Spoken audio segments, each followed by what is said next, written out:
Saudara, sidang perdana kasus pembunuhan Brigadir Yosua Huta Barat dengan tersangka Ferdy Sambo dan Barada Richard Eliezer akan digelar secara terpisah. Richard bakal menjadi kunci pengungkap seluruh kejadian yang bisa berdampak pada Ferdy Sambo dan terdakwa lainnya.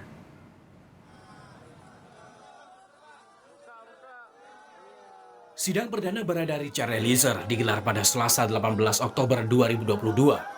Sementara 4 terdakwa lainnya, Ferdy Sambo dan istrinya Putri Chandrawati, serta ajudannya Brigadir Kepala Ricky Rizal dan asisten rumah tangga Kuat Ma'ruf, digelar sehari sebelumnya, Senin 17 Oktober 2022. Hakim menimbang keterangan Richard yang juga sebagai terdakwa bakal menjadi kunci mengungkap kasus ini secara jelas.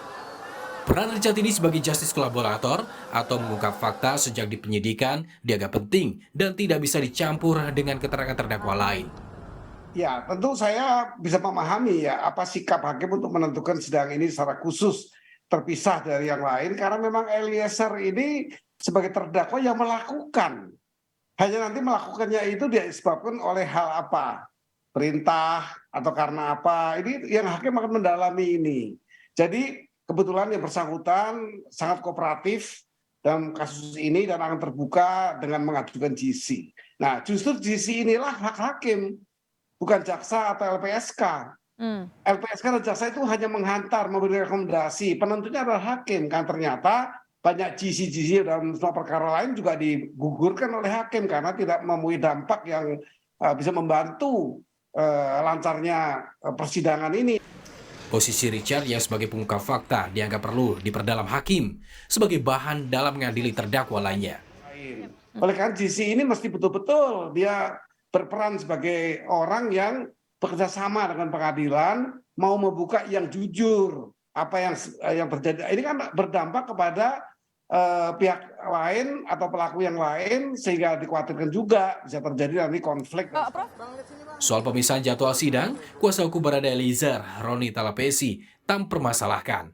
Roni memastikan keterangan kliennya akan konsisten di meja hijau karena sudah terikat perjanjian dengan Lembaga Perlindungan Saksi dan Korban atau LPSK.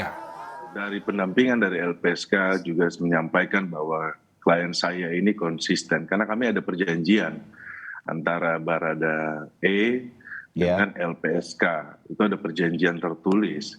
Jadi salah satu poin isinya adalah kalau seandainya Richard Eliezer keterangannya berubah-ubah atau tidak konsisten, maka LPSK akan mencabut status GC. Harapan kami adalah bahwa kami juga mendorong supaya jaksa dan majelis hakim berpedoman kepada Undang-Undang Perlindungan Saksi dan Korban nomor 31 tahun 2014. Bahwa saksi dari Barada E ini adalah saksi yang kooperatif, yang membuka terang kasus ini, sehingga kedepannya hakim dalam memutus juga berpedoman pada Undang-Undang Saksi dan Korban. Karena mengingat bahwa ini adalah saksi kunci. Selain di perkara pokok yakni pembunuhan berencana Yosua Huta Barat, Pengadilan Negeri Jakarta Selatan juga mengadili perkara merintangi penyidikan pembunuhan Yosua. Di perkara ini ada 7 terdakwa dengan 1 diantaranya yakni Ferdy Sambo yang juga jadi terdakwa di perkara pembunuhan berencana Yosua. Mereka diadili pada Rabu 19 Oktober secara terpisah.